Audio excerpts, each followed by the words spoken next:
What could someone who is suffering from, to use that terminology, I know maybe that's something we could be critical of, or someone who is experiencing psychotic experiences, perhaps that's a better way of putting it, what might they hope to gain from a psychoanalytic treatment, particularly if they're experiencing symptoms such as hearing voices, seeing things that others cannot see, maybe they've received a medical diagnosis. What would a psychoanalytic treatment have to offer them? Well, I think it differs.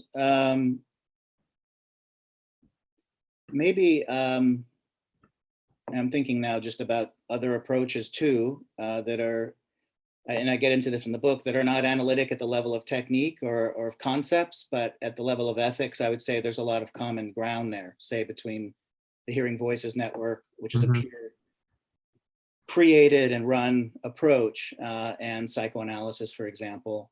And I would say that the people I work with are often suffering. I don't have a problem with the word suffering or pain, although it's often mixed, right? There are sometimes voices or messages that are so-called supportive or admiring, but it's all part of the same experience somehow. So taking it up first, I like the issue of hope, or the term hope, because I think that is the point, that I believe in, based on experience and what we can see, that there is hope to even live with these experiences. So first off, I'll start with an example, and this is from the Hearing Voices work, but it's very similar to the way it might work in a case that I'm thinking of now. But there's a woman I interview in the book, Cindy Marty Hadge, who's a person with lived experience, and she speaks there and talks about a voice she used to hear that was a crying baby. And she started going to these groups, and they began asking her from a place of curiosity and respect, not of sort of anything else, trying to get rid of the experience, but just trying to understand what the context of the voice was, the voice being the crying baby. And when did this start? When do you hear it? This kind of thing. And Cindy describes how over time, about a year and a half, she said, so it doesn't happen right away, of this sort of persistent but gentle, but persistently curious questioning, because this is coming from people who are also maybe living with voices, for example, and maybe they were further along in their so-called recovery. So they for her could be in the position of not analyst, but of sort of ethical listener, but also one who speaks from a certain position that's non-medical and non-stigmatizing. Anyway, over time, Cindy discovered that she began hearing that sound, that voice, and continued to hear it when she felt threatened or unsafe, etc. I'm just paraphrasing, but, and so working on that a bit more, I guess, she no longer heard the voice because she realized that voice was not a crying baby coming from the cupboard. It wasn't localized outside the body. It was coming from her, but it had its function, right? It had its function for her. But she was the only one that could really discover that and decode it. It's a very small example, but it gives a certain progression, I think, of the hope there being that, in her case, the voice being no longer necessary, now she could pay attention to what was happening in her. And I don't know all the story behind what it meant to be unsafe, how severe that was, but let's assume that it was very severe and life-threatening. So again, there's this question of death or of invasion or of, for someone like her with a severe history of abuse. So being unsafe doesn't just, it means a lot, right? But she wasn't paying attention to that. She was disconnected from that experience. And so the voice was there, as she said, to tell her. So she had to become curious about it. She had to want to know. She had to develop a kind of transference, a desire to know, well, what are you trying? Okay, you won't stop. What do you want? And so with the support of other people that sort of knew this, we could say intuitively and through experience of their own, were able to kind of create a space where she could decode the voice. So, and another, I would say along the lines of hope is that voices don't always go away, or intrusive and distressing beliefs don't necessarily go away, but they may change as we begin to listen to them. I'm very interested in this too, that, these, what I've come across is that, voices that were once very severe and maybe ridiculing or severe, brutal, once they have a space to be heard, once the subject starts to want to listen to them, and me as the clinician would create a space for them, they transform. They no longer have to be like that because now someone's listening. So again, I think this is along the lines of hope. There's a hope of transformation of the experience for the person so that it becomes less distressing. It has a place in the world. They're no longer radically isolated by it and from it. But there's very little of this going on. This is the role of psychoanalysis with regard to psychosis is to make a place within the social link, within the social space for psychosis and its truth. Because getting back to the question of structure again, and at a more sort of Lacanian level, when I read Lacan and when I listen to people in psychosis, I don't hear, the structure is not in the person, I would say. I mean, just for the sake of thinking about this, the structure is in the world, it's in language. It's the subject's relation to the big other, you could say. And that big other that may be a barred other or a castrated other for someone living in the field of neurosis, for them, it's unbarred, it's uncastrated, and therefore capricious and can do anything to or with you. But this is not in the person. I think this is a hard thing to remember, because there's so much to the opposite point, that your illness is in you. Right. And who knows, maybe it is, but they haven't found it. And until they do, I find this a useful paradigm, and it creates, I mean, I'm just starting on this question of hope, but that was just sort of one step, I think.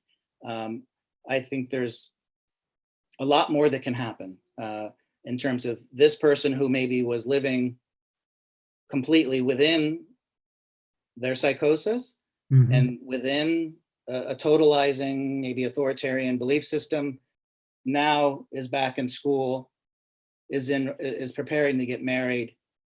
It's not that she doesn't, I'm talking about someone I know, is not necessarily not hearing anything anymore, or doesn't have very difficult experiences, but like this person said, now I know it's coming from me. I mean, in neurosis, symptoms don't just go away. And then they don't just go away in psychosis either. I think analysis helps, which is not to say things don't go away, because the more severe things could stop. Maybe someone stops hurting themselves in very specific ways, for example. But, this one subjective place in the world is what it is in a certain way. And you know what you know, right? Or else you wouldn't have developed these ways of managing it. But it doesn't have to run your life anymore. And so this person, what used to come from God as messages or from other sort of alien forces is now part of her. It's sort of integrated, if you will, and much less severe. And they were able to get on a path of reducing medication, graduate from school, which they were unlikely to do a couple of years before. And be a citizen, be in the world and have some satisfaction, different kind. Bret. So these things happen, right? And medication was part of that, to manage the distress, to manage what sometimes is just way too much. So it's not an anti-psychiatric approach. It's just a trying to think in a different way about how and whether to impose these things and whether to even to pathologize them. Bret, in the opening pages of Psychosis in Extreme State, you speak of the function of ethics in the installation of transference in the treatment of psychosis. You also say that you see the psychotic's choice to enter transference as linked to a new ethics.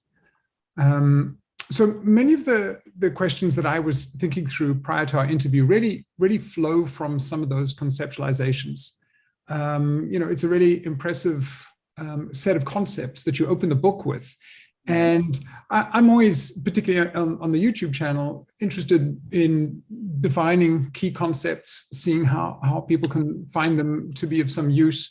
So I'm interested in how you understand those aligned concepts, the idea of the psychotic's choice, the idea of an installation of transference, which, for many who are well-versed with Freud's views, are probably saying, well, I thought the whole argument from Freud was that you can't establish a viable transference in psychosis. So that's an important issue to come back to.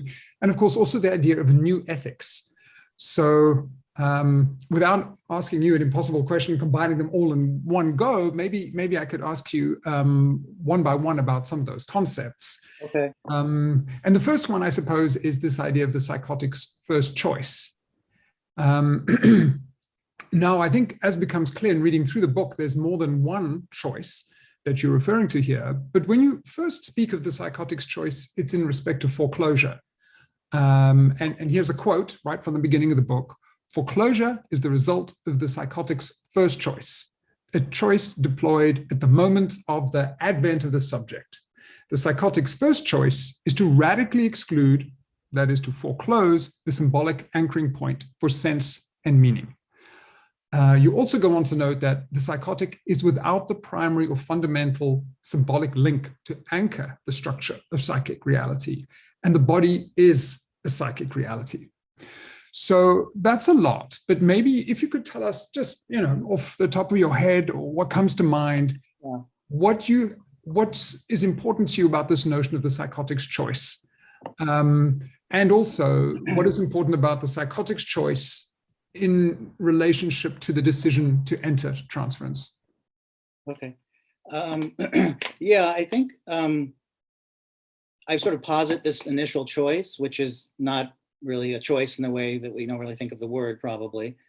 But toward the end, I think of creating, I think I also say that this idea of an initial choice is a precondition for psychoanalysis with psychosis.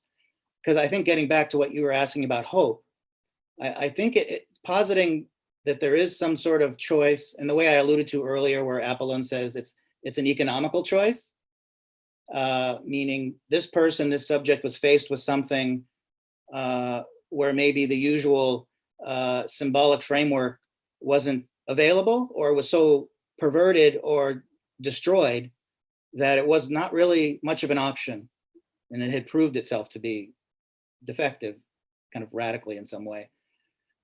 So I just want to clarify too, I don't know that I would say, even though it sort of says it there, that the choice of foreclosure, I think it's more dialectical in a way. It's sort of like there's something has happened in the life, and again, it's not necessarily in the person, I don't believe, if we're going to be sort of Lacanian about it, it's structural. Something has happened in their symbolic world where this becomes the most economical choice, the thing that will protect them, because the usual protections maybe we're not there, or again, we're so non-functioning in some way. And again, I think it's for me to posit that it's toward the question of freedom, I think, or of not total freedom, but some sort of freedom from the more, the harshest, most severe aspects of being in psychosis, for example. And it leads to this question of a second choice, which is a choice that's made under the constraint of transference, or in the treatment, I would say. That's where I think I'm discussing the second choice. And I would say they're both ethical in a way, because both choices are made by a subject vis-a-vis death drive or vis-a-vis something that is completely unmanageable, and you have to find a way to, if you're going to live, if you're not going to just commit suicide in the face of such maybe terror and chaos and fragmentation, you have to have a way to deal with it, or if you're going to live with it. So therein, I think, is the construction of these kind of phenomena, you know, the frameworks, which is what, you know, the Hearing Voices Networks calls delusions. They call them frameworks, not delusions, to kind of destigmatize them, which I think is a very powerful term, because it goes beyond delusion in a way.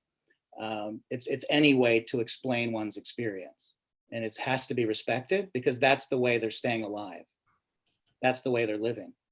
So, I mean, I think the second choice, which I get into in the 6th chapter, I think, but it's at stake in any case, is the choice to, so I think by way, I give an example. So there's a person who I had worked with for years and years, and it was only delusion, more so than others I've known, where there was really no doubt or opening or distance from it ever. It was very much everything that was spoken was in terms of what I would call this sort of certain belief system. And at a certain point, something changes, a certain voice stops happening, and a certain promise is not delivered within the delusion. Because again, it's a very structured environment. There is a structure. So there was, this person was promised a result that they did not get. They were going to be rescued in some way. And the main figure in this scheme did not deliver. This triggered in her and them radical doubt. Oh, what if all of this is untrue? What if this is all false? I've been misinformed. I've been misguided. This is all. So it starts to crack in a way that it never had. So this, and I'll say this is really important, that depression set in, a kind of melancholia, you know, a kind of just, and which I think is always a sign that something's happening in the psychosis, because there's a question of loss. Now there's a question of loss, a loss of the delusion.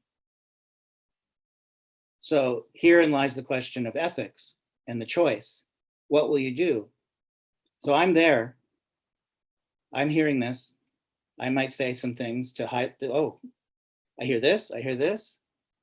And she acknowledges that the depression has to do with losing the thread of the loss of the promise.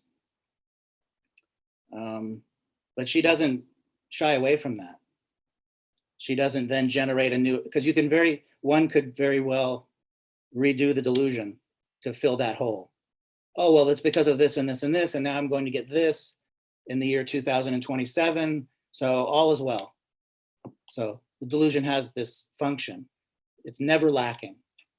It always just fills its next, any question. But no, she takes up the question, and to me, this is an ethical choice. This is the second choice that I'm getting at in the book, and I get it, and it leads to consequences in her life. That things, I have to keep this, you know, very general, but you know, people that were otherwise delusional figures or didn't exist because of the messages of the delusion by definition, now she has actual relationships with them.